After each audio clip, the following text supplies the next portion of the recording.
Welcome to the Third Side Convo with your host, Bob Phipps. Your panelists today are Jeff Nolan, Ted Johnson, Peter Gallo, and Michelle Walters. And now, your host, Bob Phipps. Welcome, everyone, to the latest edition of Third Side Convo. And tonight, we've got kind of a crucial subject to talk about, free speech. You know, our country is probably got less, we'll say, restrictions on speech than any other country in the world. But the question is, should we? You know, we're looking at, there's a lot of things that are coming up. You know, whether let's say you're praising someone, you're joking, you're provoking someone or whatever, our country is still allowed that speech generally.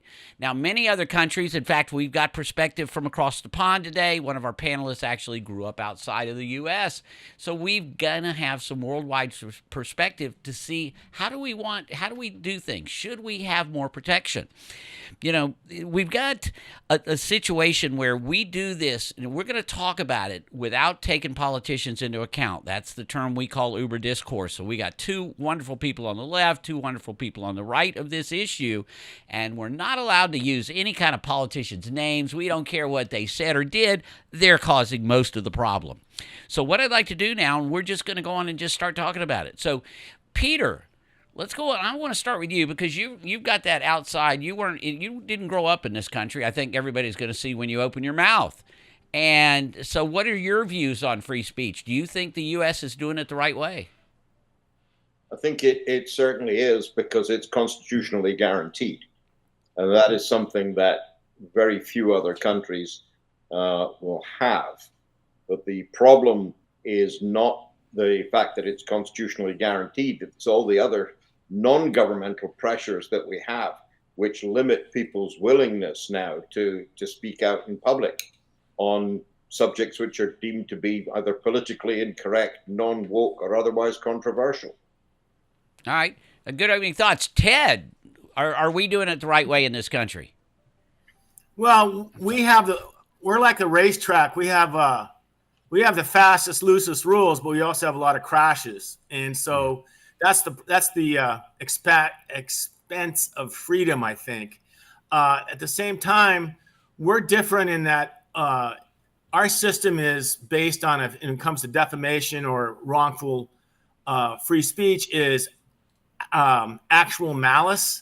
Where in the Great Britain, it's the publisher a publisher makes a statement during trial, they have to prove it's true. That's the hard part.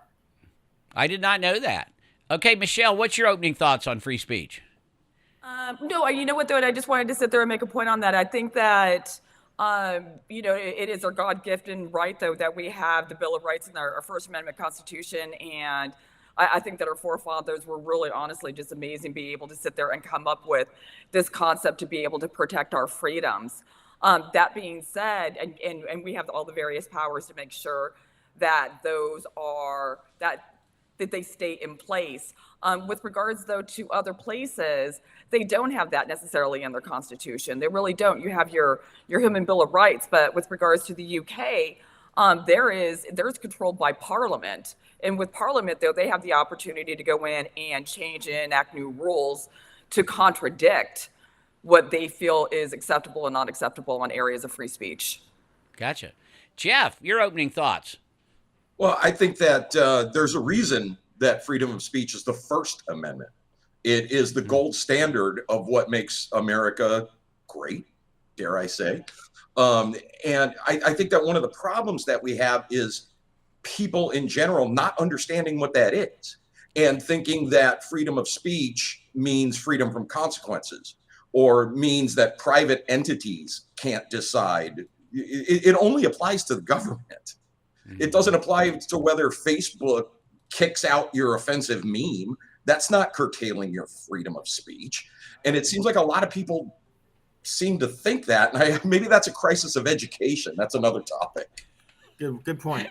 Well, excellent opening thoughts. I think everybody kind of likes the fact that America, so we could probably just end the show now. Everybody likes the fact that America has free speech.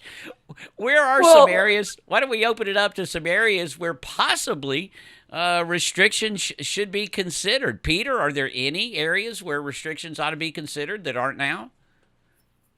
I don't know that they're not considered now. I mean, yes, speech is free, but there are consequences with it.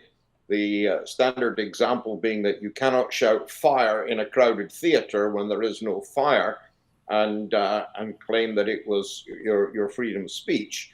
The gray area on this one is when your speech, your freedom of expression impacts on someone else's rights.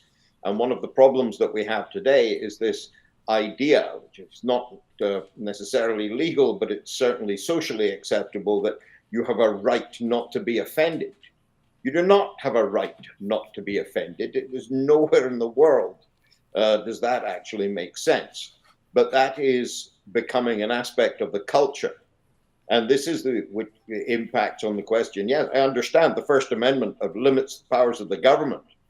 But what the founding fathers were not in a position to foresee is the communications possible because of social media that we have today, and the fact that the operators of those social media platforms would in fact be acting as, I'm going to say, de facto agents of the government.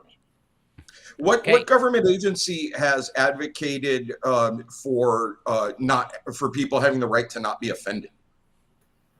That's not a government position. That is a social function, a social position. Okay, but freedom of speech in the United States and the First Amendment is in the Constitution. It's a government thing.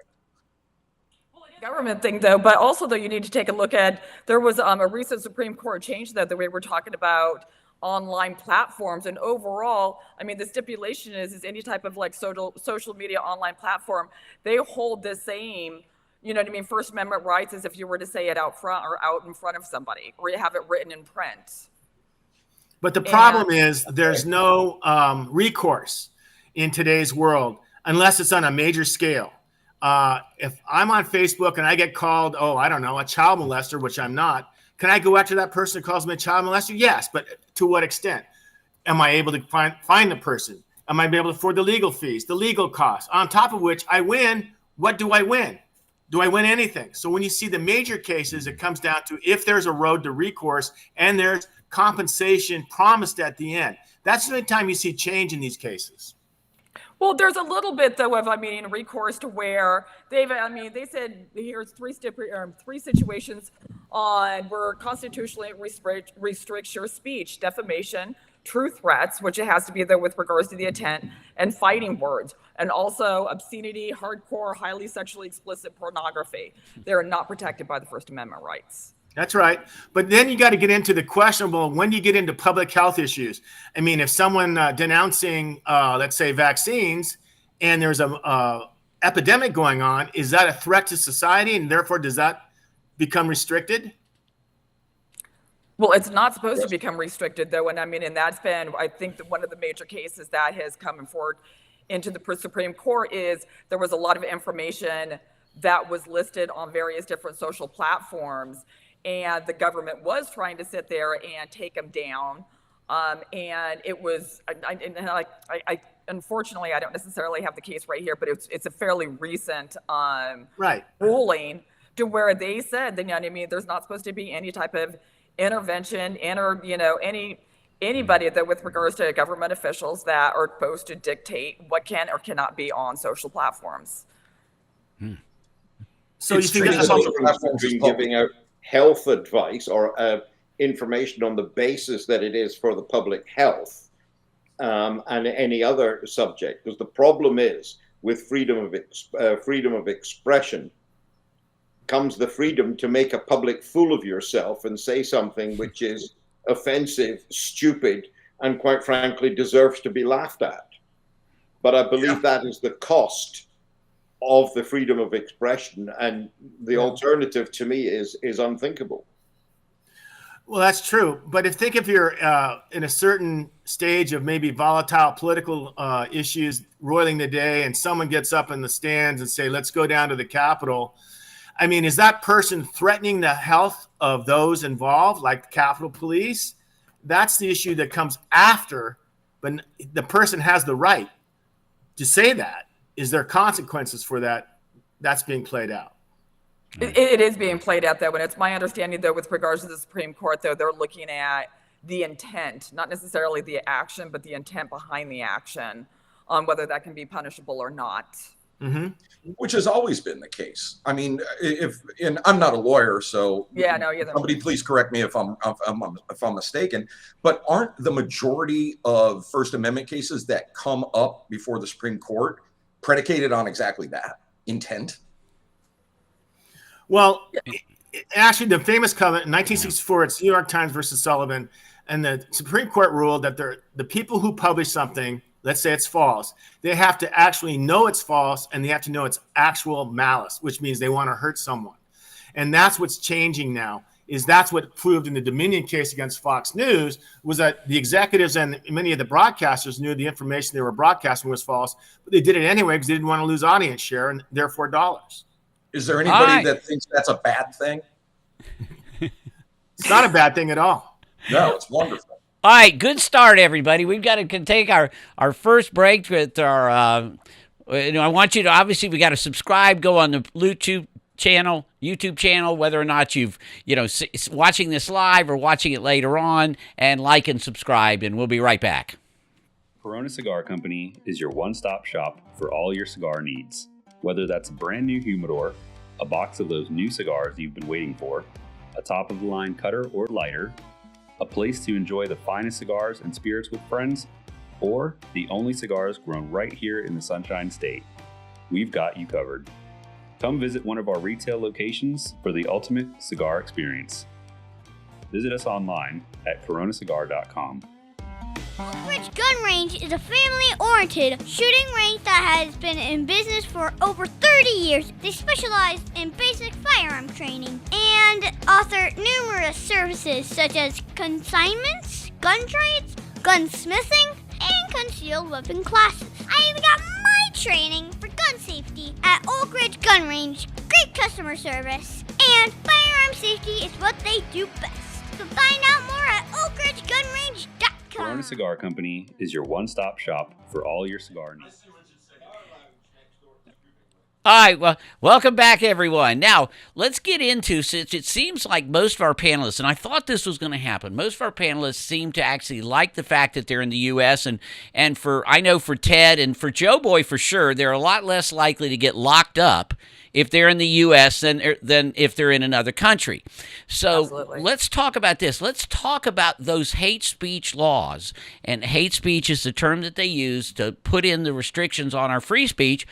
What hate speech laws are out there that we should maybe talk about, but maybe we should talk about from a standpoint of, boy, those things are pretty daggum risky. Peter, do you want to start with that? I know there's some... They're using some interesting laws in Great Britain now to quell some protests. I'm very much opposed to the very concept of hate speech.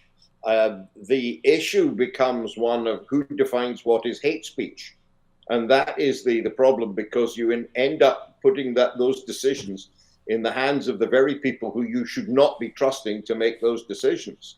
True. Where the hate aspect of it comes into is very relevant in terms of mitigation or aggravation of sentence, but there has to be an underlying criminal offense.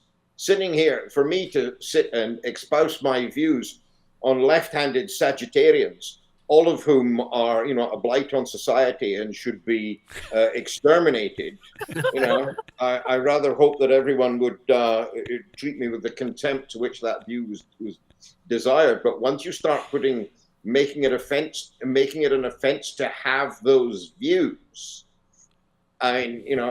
that's the thin end of the wedge. In fact, it's more than the thin end. That is the the end of civilization as we know it. So what was the case in England recently where some online chatter led to riots and somebody being killed and stabbed, a kid being stabbed, correct? Yeah, well, What was the case in that? this is the issue, that there have been an outbreak of rioting in the UK. How it has anything to do with free speech or something, I'm not entirely sure.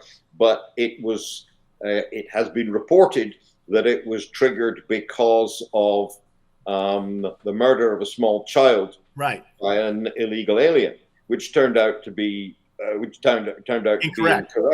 That's right. From what I understand, the rioting goes a lot deeper, and it's a lot more complicated than that. But people make mistakes and express opinions all the time, and sometimes they're wrong. I don't believe that is grounds to ban the very concept of expressing an opinion that you have, even if your opinion is stupid. We have a book, Peter, it's part of literature growing up in high school, called the Oxbow Incident. It basically took place in the Old West. And it's about a group of people thinking somebody committed a crime, and they want to round them up and hang them right there.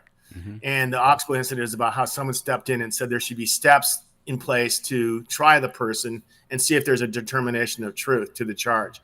And something, I think that's the fear in a lot of these cases with online spread of rumors, is that intersection of, hey, let's step back and look at this, has disappeared. Yeah, but also though what you have though right now that's coming. I'm sorry, go ahead. No, Michelle, you. I was going to say what's coming in right now though is the cancel culture. I think that we're frozen. Can you hear me? We got you. Yeah, Michelle. Oh, okay. Sorry about that. I thought I was frozen for a second. But one of the things that we're seeing right now that's been huge, at least here in the U.S., and I'm sure that it is though around the world though, is cancel culture. You know what I mean? And like Peter was saying, people have the right to go in and say something stupid or do something stupid, and people have come out in drones, and people have lost their jobs over it. People have been harassed. Their property has been graffitied, whatever the case might be, to where it almost seems like people are taking it into their own hands to be their judge and executioner. Well, that's kind of what they were saying earlier. I know, Jeff, didn't you talk about that? Not cancel government. Yeah. It's not the government that businesses are allowed to do it. Businesses are allowed to restrict your speech. That's right. And culture changes and evolves, as does language.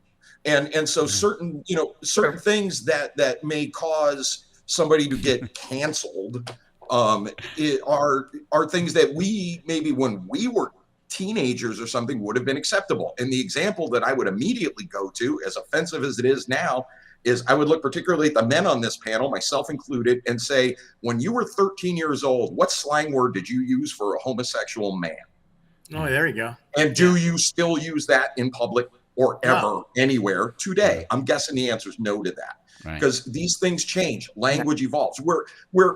So canceling stuff in the contemporaneous sense doesn't really bother me as much as people digging through folks' past and finding some bullshit that they posted or said in 1998, and then like, oh my God, they're the worst person in the world. And it's like, you have to leave a little bit of elbow room for the evolution of society. And I think that we're having a really, really extreme kind of course correction on that. And I personally think that cancel culture as we know it today will run its course. I think you're right, Jeff. I think a better version of that can be seen in the novel Huck Finn, which I consider the greatest American novel written. And it has a big word in it, and it's used all the time. It begins in N, and ends in R. We all know what it is. And it's used throughout. But that's the way people spoke in the 1860s, 1870s. Yes. It was common. And so now people get offended by it. And that's what's just wrong, because the truths of the book, and the experiences of the book bring out so much of American culture. And we can learn from it, but it gets sidelined now because somebody gets their feelings hurt. They don't understand the whole context of it. It's horrible. Yeah. Well, I want to go back on the hate speech a little bit, guys. Over in the UK right now, there are police officers that are literally scouring social media to arrest people Okay, and that's what they're doing now. And one of the things I always say, and one of the reasons on this show I like to have people from across the pond, is the fact that much of the stuff that's happening in Europe will be here eventually. Okay, so what's some quick thoughts on is it ever a situation? Maybe we'll get on that after the break. But that's what they're doing now, is absolutely scouring social media to arrest people. And as Peter said, right, who determines what is that hate speech? We went through that with COVID. I'd say on both sides of the aisle here, we would probably look at there's some differences between what was considered misinformation early on in COVID and late in COVID. So, as those things happen, we're going to start with that when we come back and just see if there's anything good for hate speech. But we need to go on and take another break from our sponsor, and we will be right back. Aw, Dad, my computer's slow again and I can't play my games. Call Your Computer Solutions today, and we will scan for viruses and clean that computer up remotely and make it fast again. Our phone number is 407-826-0810. Thanks, Dad. My computer's fast again. Now I can do my homework. Thanks for calling Your Computer Solutions at 407-826-0810. The Typia Show would like to thank Boggy Creek Airboat Adventures for being one of our sponsors. I got to go on an airboat and saw a real gator. I even got to go to the gem mine and mine for some gems. We ate a steak dinner at the restaurant and even got some gator rights. If you want to have a blast with the entire family, I suggest you go to www.bcairboats.com right now. Get your tickets today. The website again is bcairboats.com. All right, welcome back, y'all. Well, we kind of got in a little bit where it's funny because we all are so much in agreement that we actually like to live in the U.S. as it relates to our speech laws. But let's talk a little bit about COVID, because I know when COVID happened, there were things said on both sides, and I think that there was some suppression. Now, was the suppression only within within social media? But it definitely seemed to come at least a little bit inspired by the government. Ted, would you agree with that? That the government was trying to jump on the disinformation? Yes, they wanted people to be as much concerned about public safety as they can. And generally speaking, early on, it was masks everywhere, wash your hands, right, disinfectant, all that stuff. I think as it turns out, though, they were still trying to figure out the virus. On top of which, over time of 2 years, the virus itself changed. It mutated 3 times. That's why there's more vaccines. So I think they're just trying to figure it out as it went along. I mean, this is like fixing the airplane while it's still, flying in the air. So I think there was a lot of misinformation, misunderstandings. I think the first thing they try to do is be as draconian as they could, because that helped stop the immediate spread. When 3 million people died in less than a year, that's pretty serious. Yeah.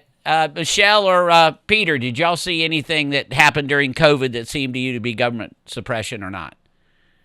Yes, I think it was. There was, but what the government was doing during COVID was expressing an opinion and calling it government policy on the basis that it was somehow elevated to scientific fact, when in point of fact it wasn't, because we were on a learning curve.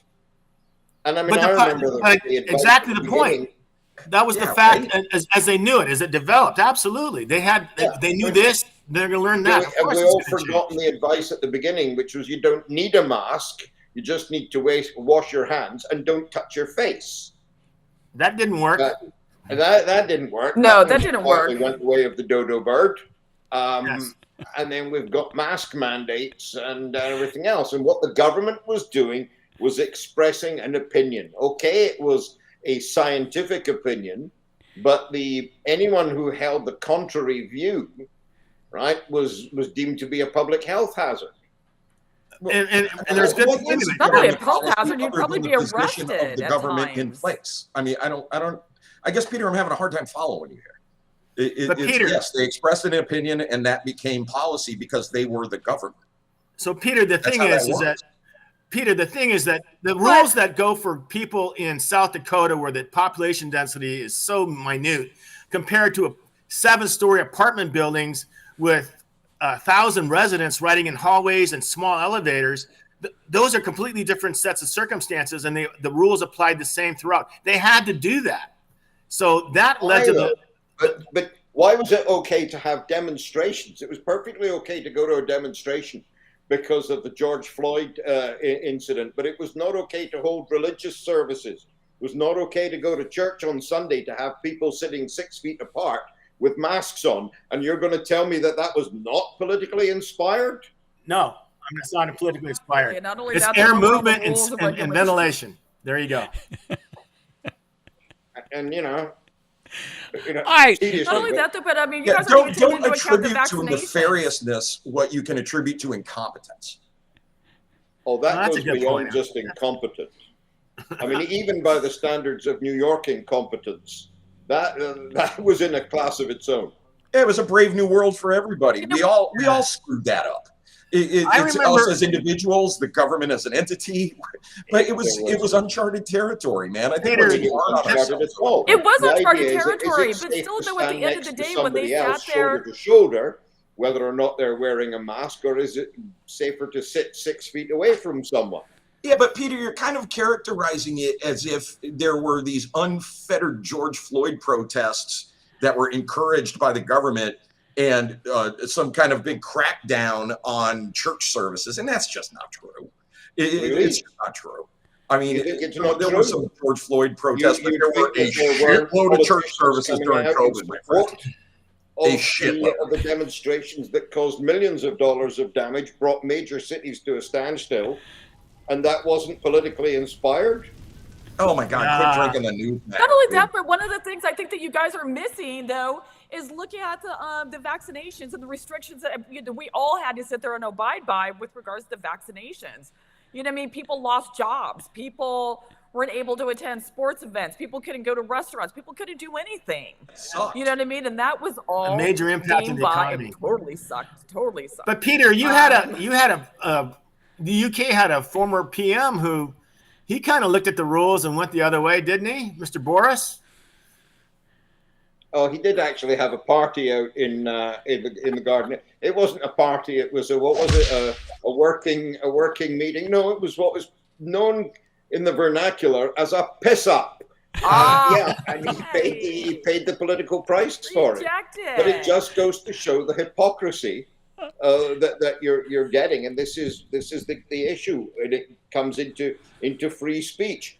If we decide what is free speech, we're going to regulate the people that have got opinions that don't agree with us. All right, a lot of the happens every examples. day. Okay, I got to cut this off because we got to go and get to our final amounts here. But a lot of the recent stuff I saw about free speech and examples and stuff like that, they referred to COVID a lot, and they referred because of the fact that there was some, we'll say, suppression. Now, was it like the UK where there's police officers scanning social media to find people to arrest, as they are currently doing, right? So what I'm going to do is everybody's going to go on the clock for 30 seconds, and I want you to just tell me what free speech in the U.S. absolutely means to you. Jeff, you haven't gotten to talk as much today, so I'm going to give you 40 seconds. What does the fact that the U.S. has this free speech mean to you? Well, for me, as a musician and an artist for a very long time, I love the fact that I can write and perform anything I want within the context of my art. And, when that was attempted back in the 80s by Tipper Gore and the PMRC to be curtailed, it had the exact opposite effect, and it wound up selling more records. I think that art, music, everything, that expression needs to be fully protected, and who the hell is going to disagree with that? Beautiful, beautiful. Michelle, what does free speech mean to you in the U.S.? Well, first of all, I have to admit, I 100% I agree with Jeff, though, all the way. And like I said, I think that the very beginning, though, I am grateful, though, that this is a part of our Constitution to where, all three branches of our government have to sit there and be a protection, and will honor that we have these inevitable rights for every single American. The thing that I really do find surprising is when you look at the various different index on how we fare, though, to other countries that don't necessarily have this quite in their personal constitution. We're not even considered in the top 10. we're not. Yeah, and we'll have to have a considering we show have about that such sometime. rules, Well, Michelle, your 30 seconds is way up. You had gotten to talk. I right. didn't kill you like I did Jeff. Ted, tell us what you as a writer, free speech got to mean something to you, babe. Well, I think it does. It allows me to be amazed that people who can make money for speaking their minds on broadcasts, such low-life dum-dums like Jesse Waters and Ben Shapiro, can make so much money. The great spectrum of free speech is alive and well in the United States. That wasn't.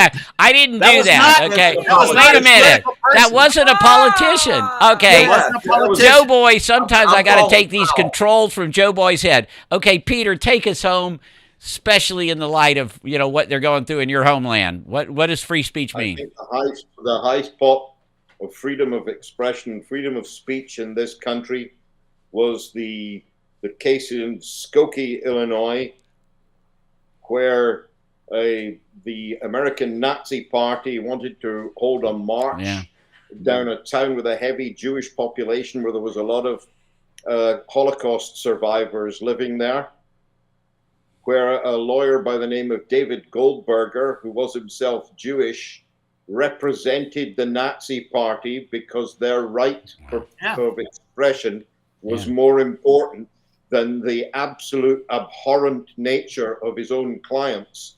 And he would defend that right of freedom of expression for people who, quite frankly, were beneath contempt. And that's me being polite about it. There you go. Well, there you go.